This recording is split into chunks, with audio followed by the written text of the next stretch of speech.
Hello everyone, welcome to Satsang. For those who are not aware, we use WhatsApp as a means of communication. You can send your questions directly to me.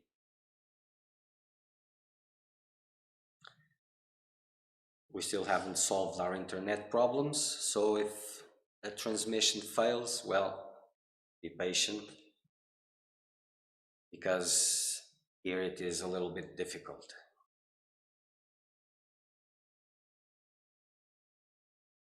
Let's make some silence first.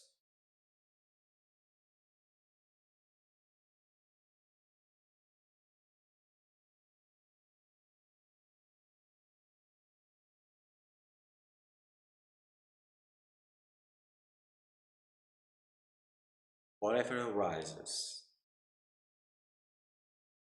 whatever appears into your intimate space of perception, classify it as unimportant.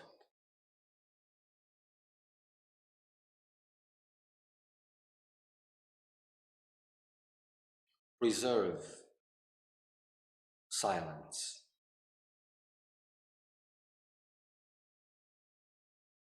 as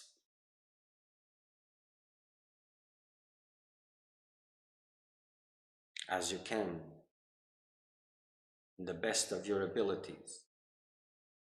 Preserve silence. Stay in that silence.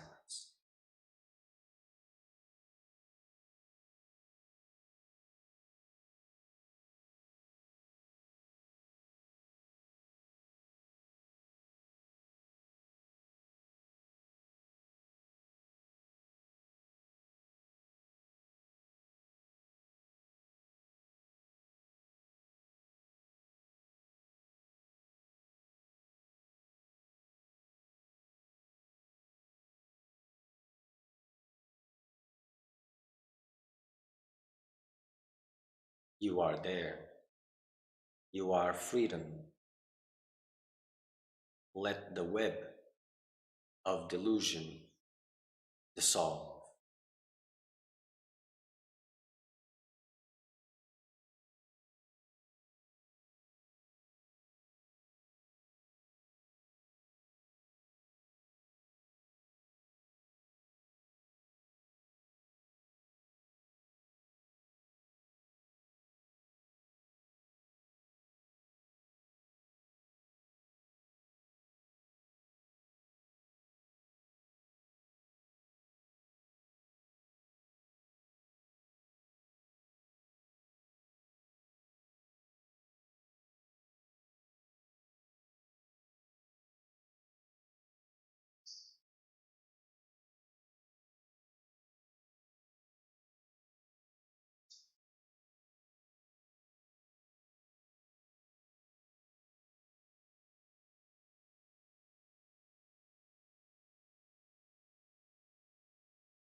So today, let's talk a little bit about how to recognize a philosophy which is about freedom, interpretations of philosophies that are about freedom, teachings, spiritual teachings that talk about freedom, and those who don't.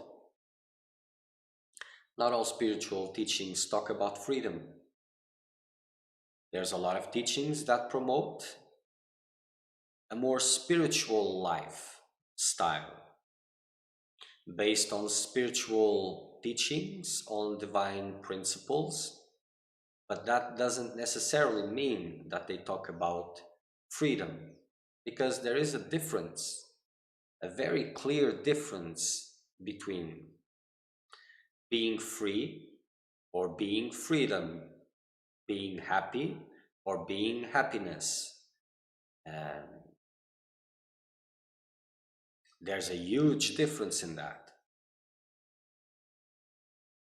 So usually teachings that point to the improvement of life,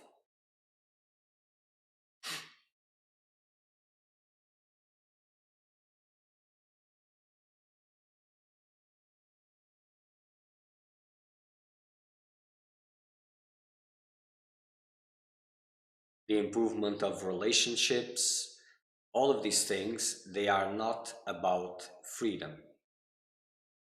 Therapies, for example, they don't talk about freedom, they talk about improvement of delusion.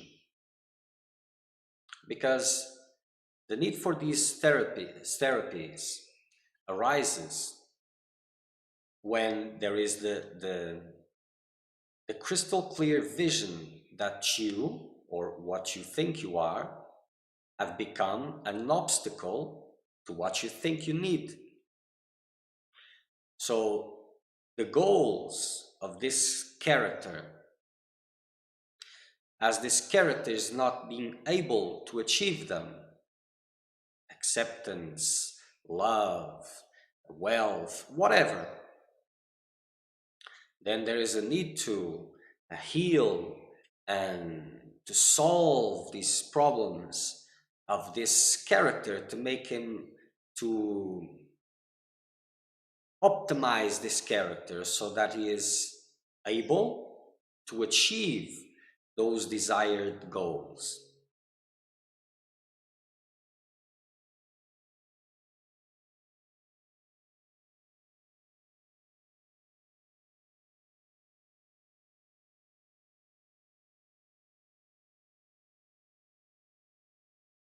And as spiritual teachings are interpreted within this mindset, they become something else and they don't really work. You may find in your vision that there are improvements, but they don't last and they don't go too far.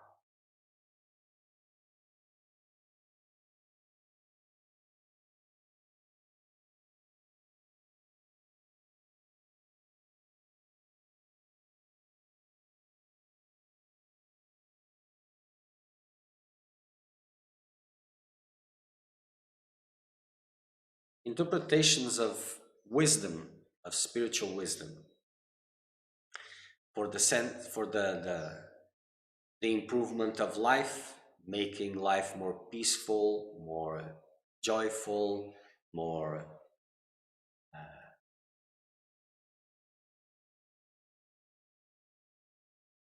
the word. No, doesn't matter, you understood.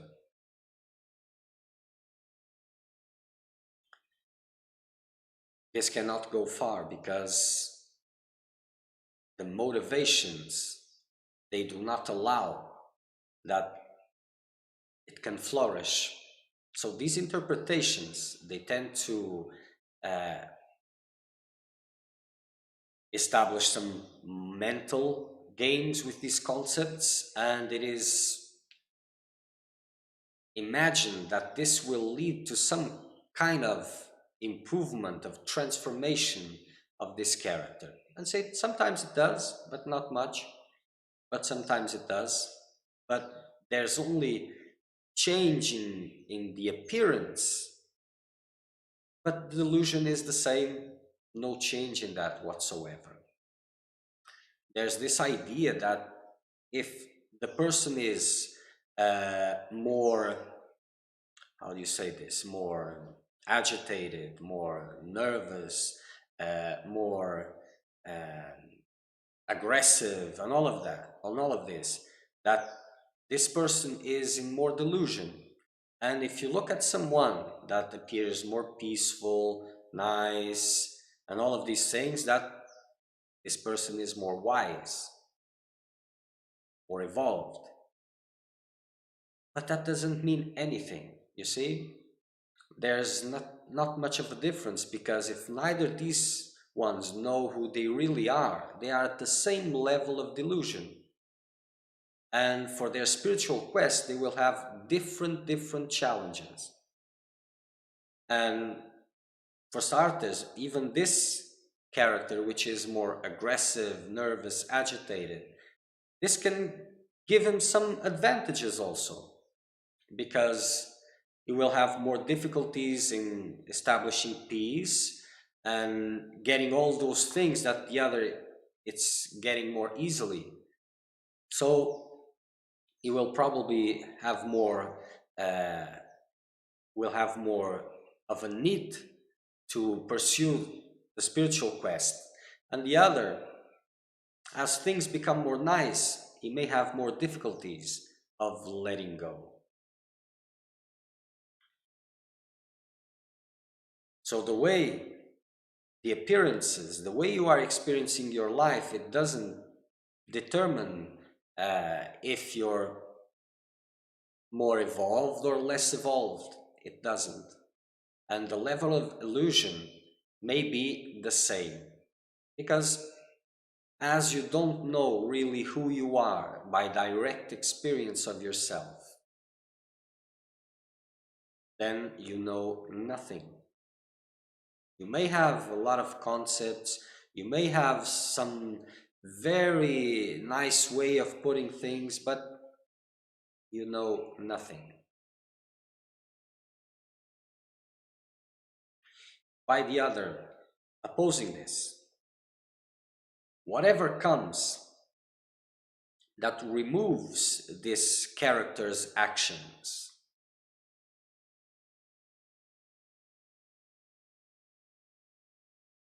that is pointing in the right direction. You see? If that transformation that you're looking for from that point of confusion, if it is possible through spiritual work, yes, it is. But it is as long as it is not that what you're looking for. Those who are looking for freedom, they will see these transformations. But if in any given time they try to hold on to them, they will lose them, because their motivations have changed in that moment.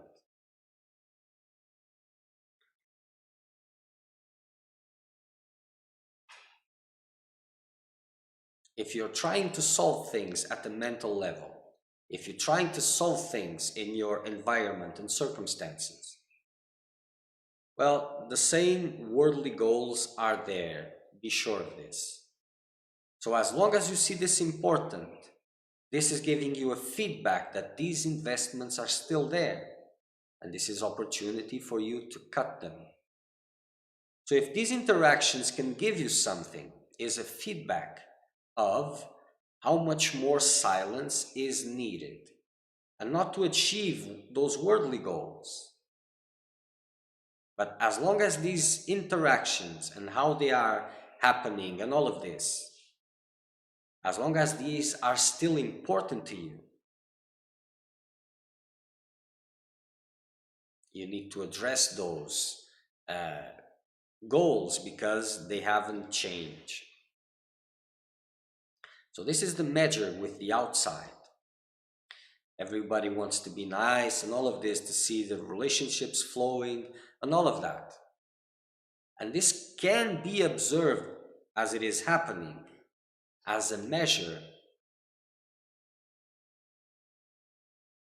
of the silence that is still needed.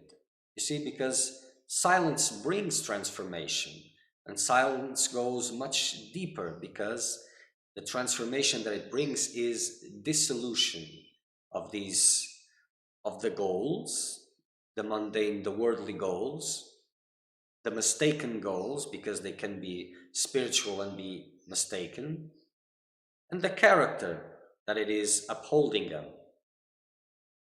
So silence brings the transformation, dissolution. But as you want to do something with it, apart from dissolution, you lose silence. Because all those worldly goals, they are noise, they are confusion, they are distraction, they are opposing silence. So if you're intensifying your silence, abstracting from all these wants, desires, everything that is coming, and then you observe that after some time, those relationships that you encounter casually or whatever, they start to improve. And these old investments come, oh, but now it seems that it is possible. Then you're embracing noise and delusion again and losing silence.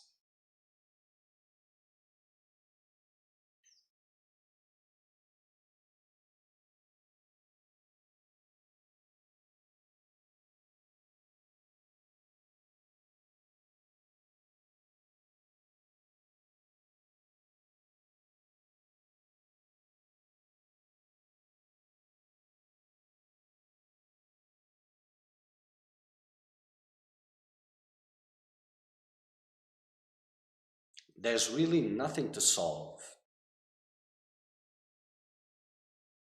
nothing to improve.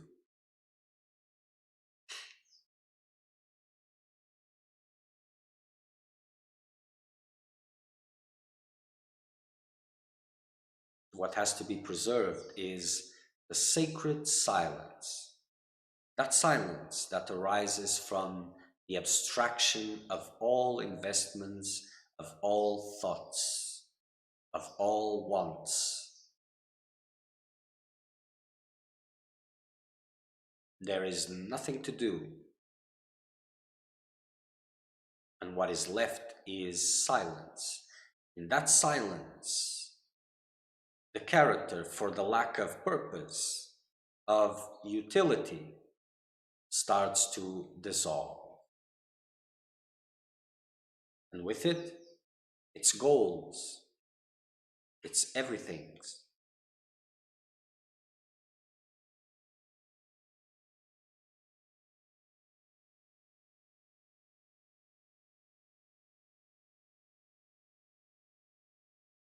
Seekers usually repeat this sentence that truth is there, you just have to recognize it. It is true, but the one who is looking for is the obstacle to that recognition. So that recognition or revelation or whatever is through its own disappearance. Illusion disappears. Not reality that it is found. Delusion disappears. But as long as you want to engage, you're holding on to your delusion. So there is nothing to solve. So when you hear these spiritual teachings to improve life, to attain wealth, to improve relationships, be this, be that, do this, do that, this is not talking about freedom. It is talking about an improvement of delusion. And being at the level of lack of peace, of lack of joy, sometimes, if not most of times, it is a blessing. And seekers tend to want this state of peace and confuse this with freedom. But this is quite more difficult because uh, if the circumstances are bad, it will be more easy to understand the nature of them and to want to let them go. On the other hand, the other circumstances, well, so blessed is the one who doesn't find peace in his worldly life, who doesn't fit because he actually has a bigger opportunity.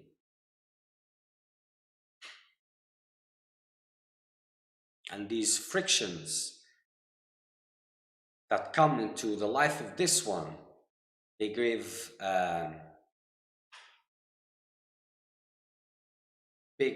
big chances.